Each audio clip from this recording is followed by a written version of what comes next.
You know how we raise chickens, right? Coops, cages, feeding them until they give us eggs or meat to sell and eat. It's a system we've known for centuries. Now, imagine the same concept, but flipped. What if we are the chickens?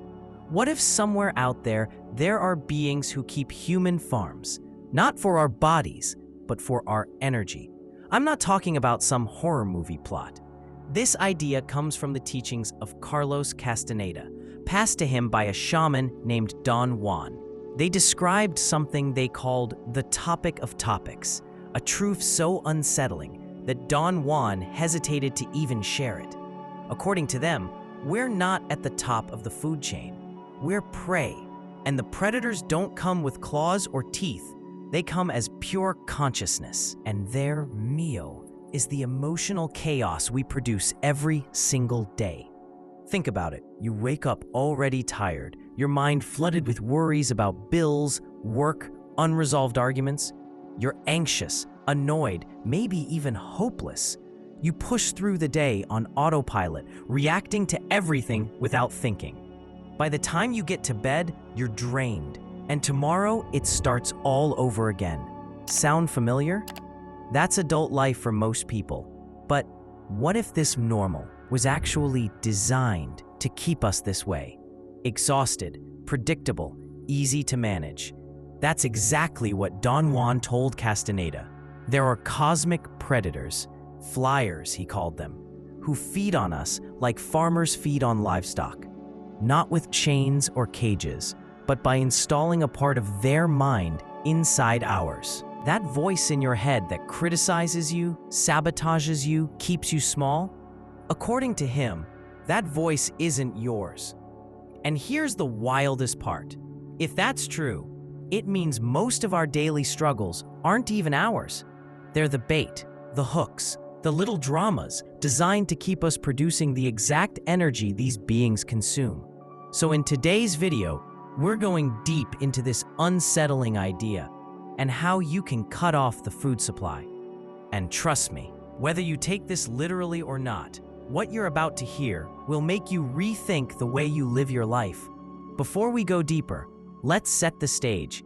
This isn't just some fringe theory from a single source. The concept of human farms appears in many different traditions, myths, and even conspiracy theories, each using different language, but pointing toward the same unsettling pattern.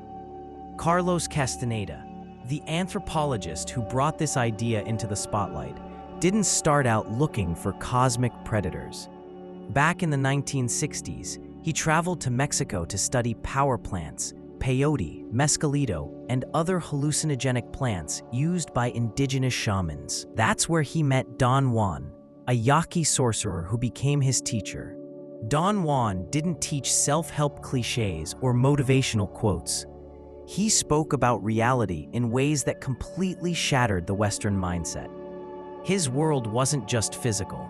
It was a living field of energy, inhabited by forces both nurturing and predatory. One day, Don Juan revealed something he called the topic of topics.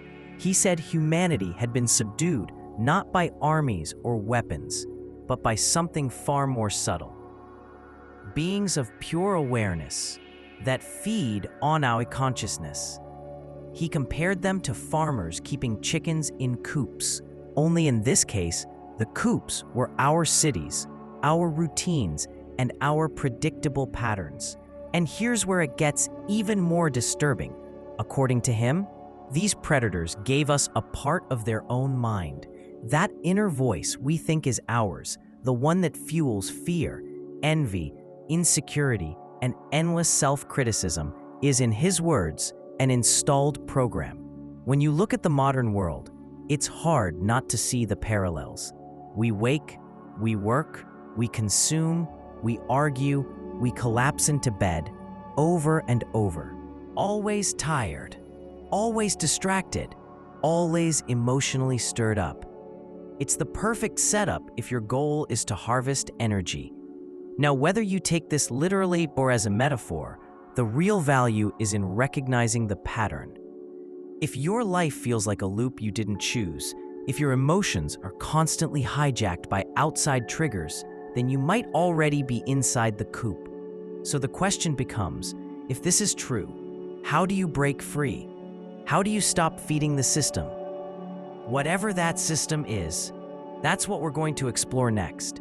Imagine waking up tomorrow morning and realizing that your thoughts aren't entirely yours. Not in the sci-fi mind control chip way, but in a quieter, creepier way. You open your eyes, and before you've even taken your first conscious breath, a string of worries and tasks starts running in your head like a to-do list you didn't create.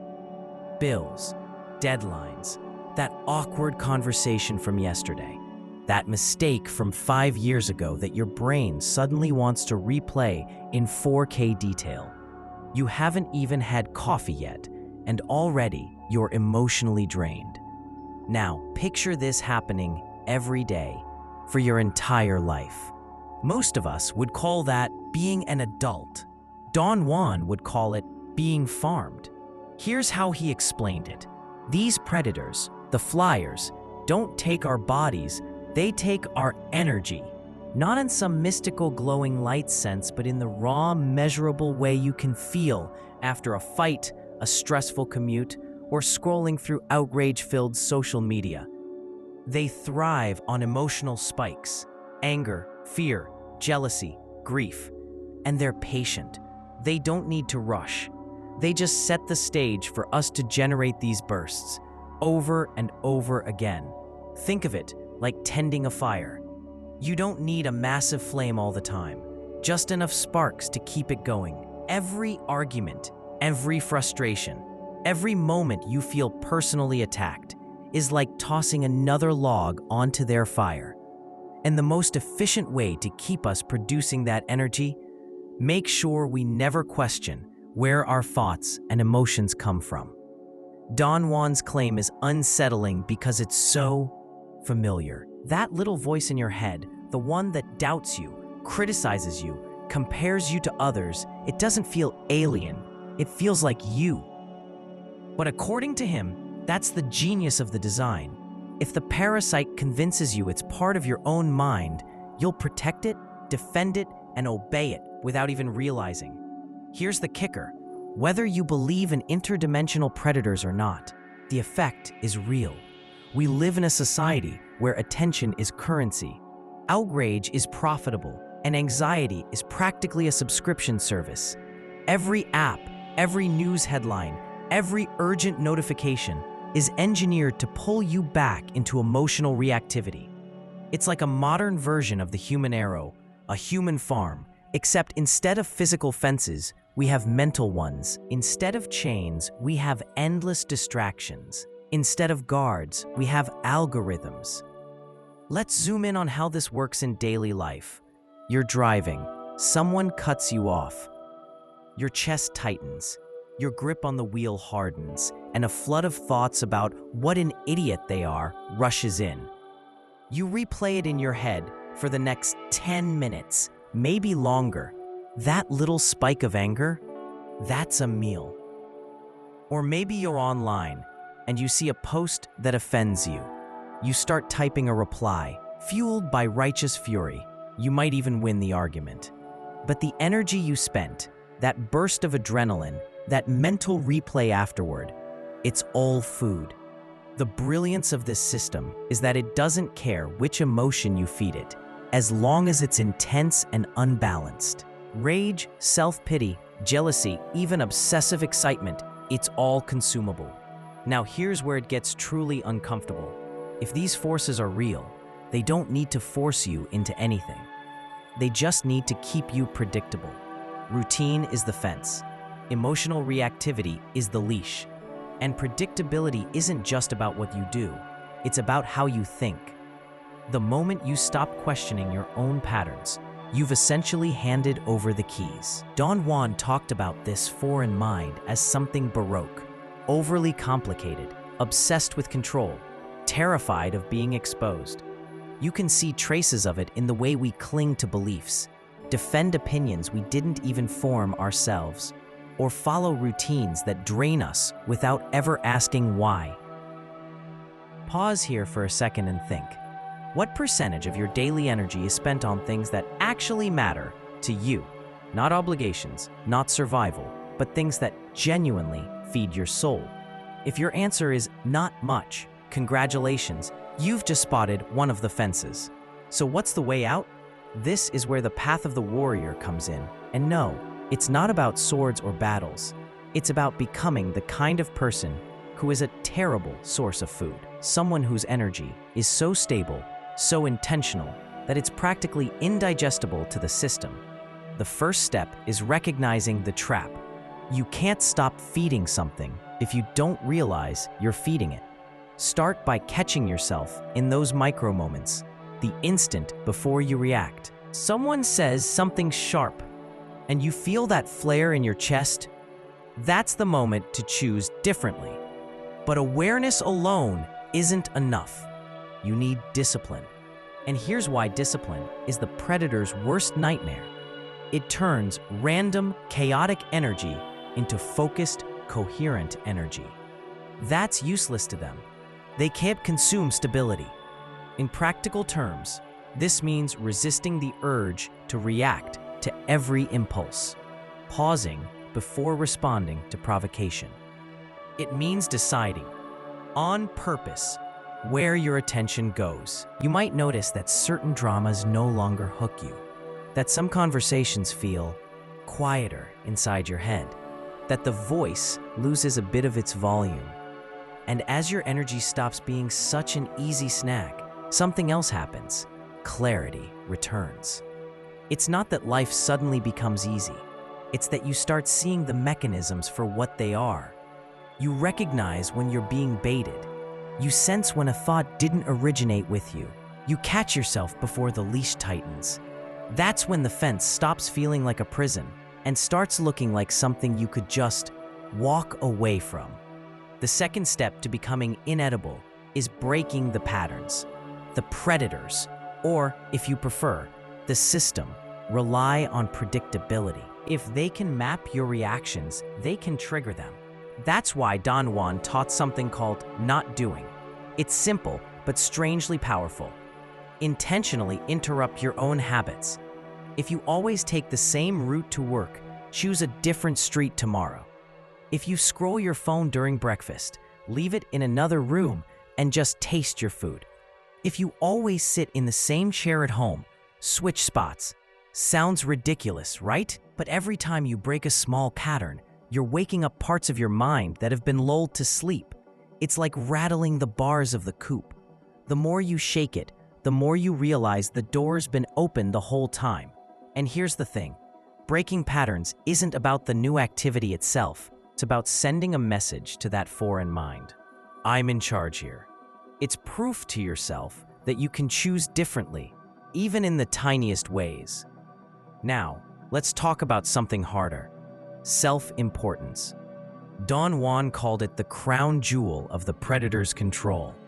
The belief that we are the center of the universe, that every slight is personal, that the world owes us recognition. And this is where most of our energy leaks happen. Think about the last time you were deeply offended. Maybe someone cut you off mid-sentence, ignored your message, or dismissed your idea. Did you stew on it, replay it, vent to someone about it? That's all energy, rich, spiky, flavorful. And you just served it up. The antidote? Drop the importance. If it's not truly life-threatening, you don't need to feed it.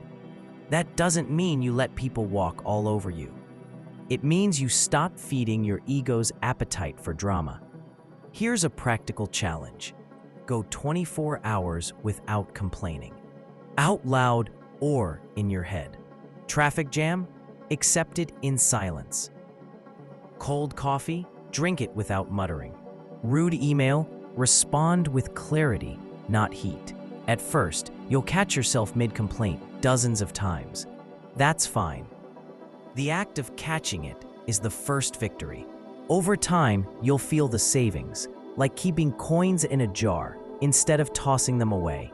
This brings us to a practice that might be the most effective of all: recapitulation. In the old teachings, it meant reviewing your entire life to reclaim scattered energy. But you can start smaller, just one day at a time. Here's how.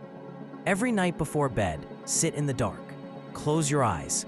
Play your day backward, from the moment you're sitting there to the moment you woke up. Don't judge. Don't analyze. Just watch. See the interactions, the decisions, the small triggers.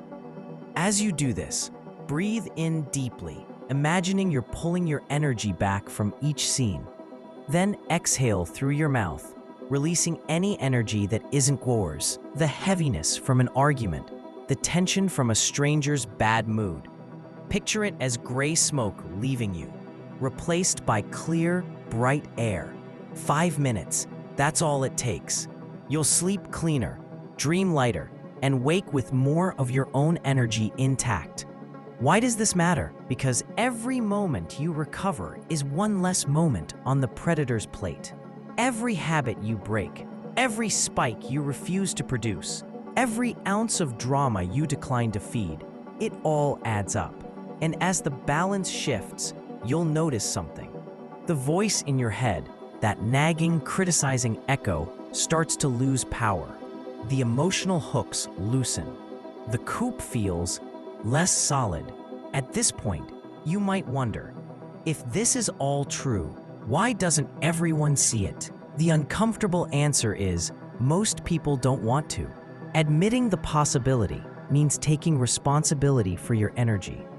It means no more blaming the system while still feeding it.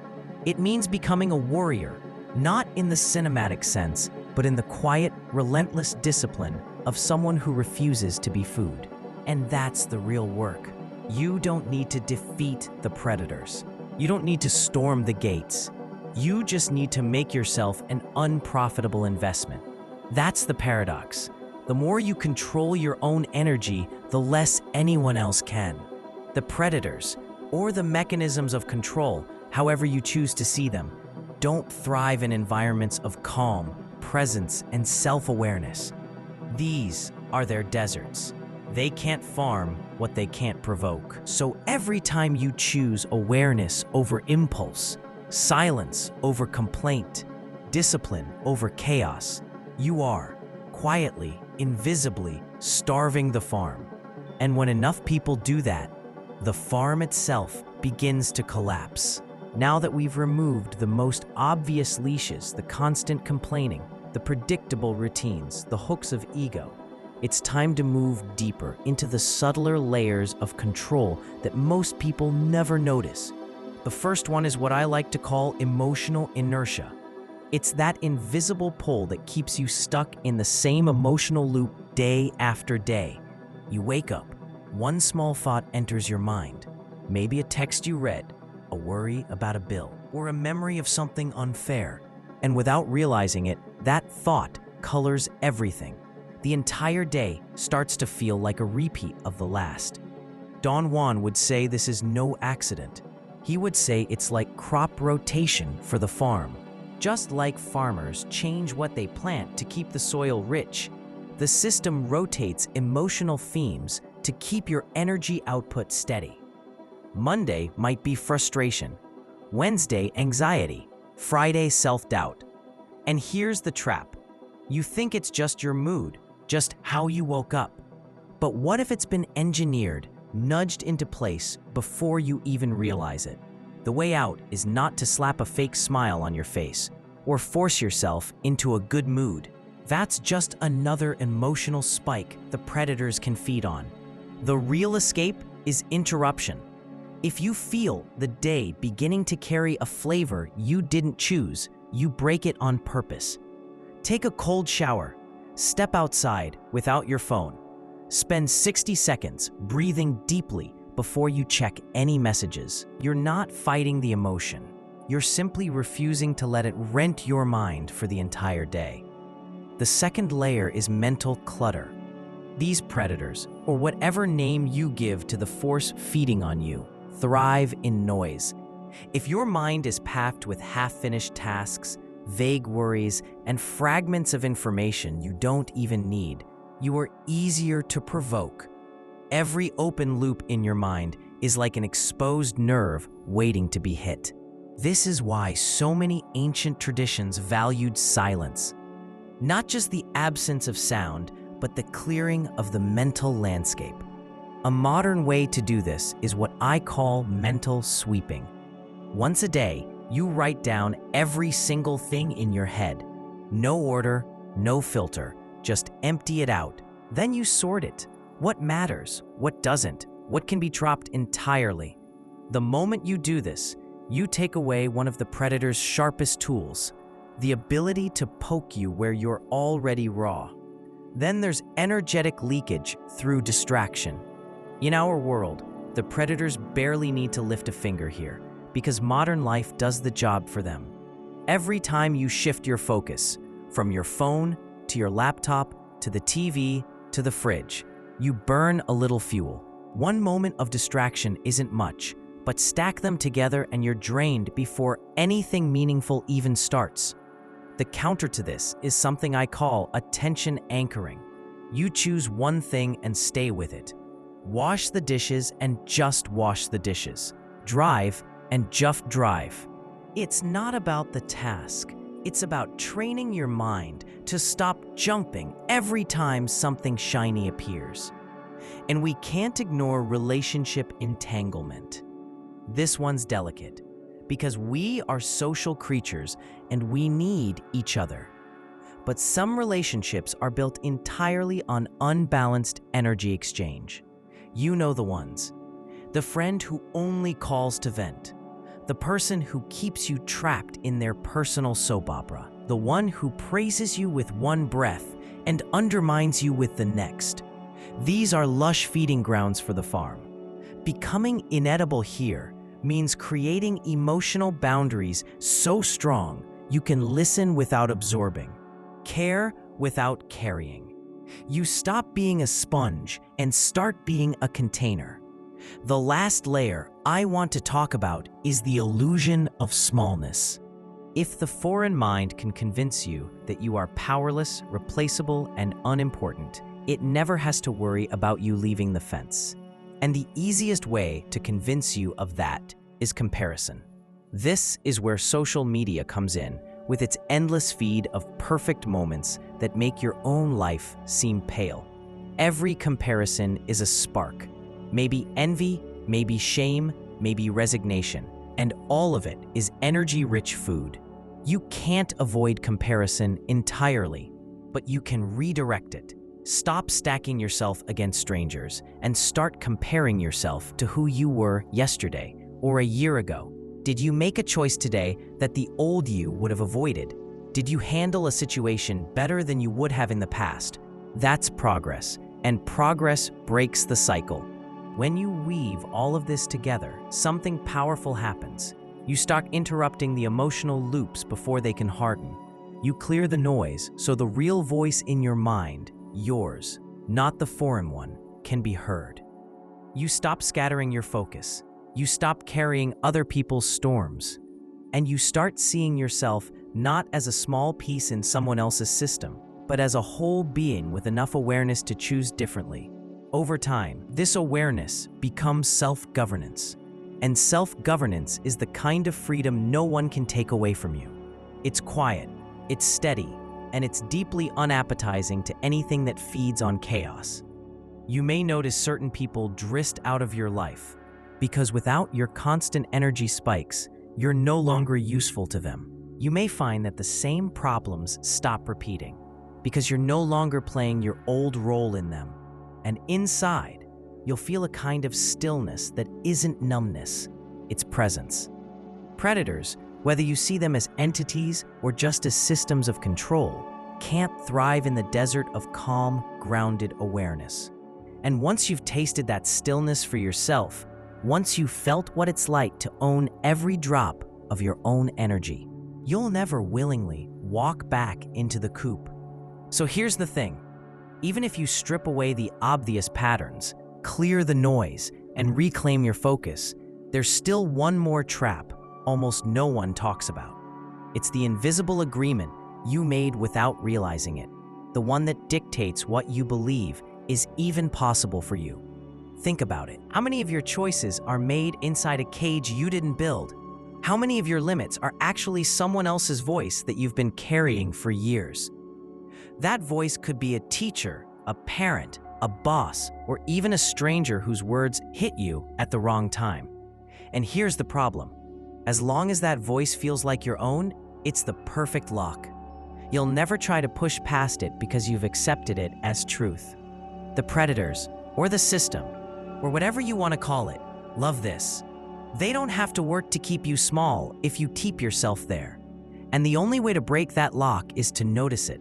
To catch the moment when you say to yourself, I could never do that, or that's just not who I am, and ask, says who? That question alone is a crowbar. It's uncomfortable because it rattles the structure you've been leaning on. But discomfort is a sign you're touching the fence, and that's exactly where the opening might be. And this is where most people turn back, not because they can't move forward, but because forward feels too unfamiliar, too unstable. The ground past the fence is different, and different can feel dangerous. But here's what they don't want you to know. That's also where you become impossible to herd. That's where you stop being livestock and start being something they can't predict, can't control, can't feed on. If you've been feeling that quiet pull to go further, to step beyond the old voices and the invisible contracts, then you already know the next step. Follow that pull. Question the limits. See what happens when you stop treating the fence as the edge of your world, because the moment you realize it isn't, you'll see just how far you can go. Thank you for watching, and I'll see you in the next video.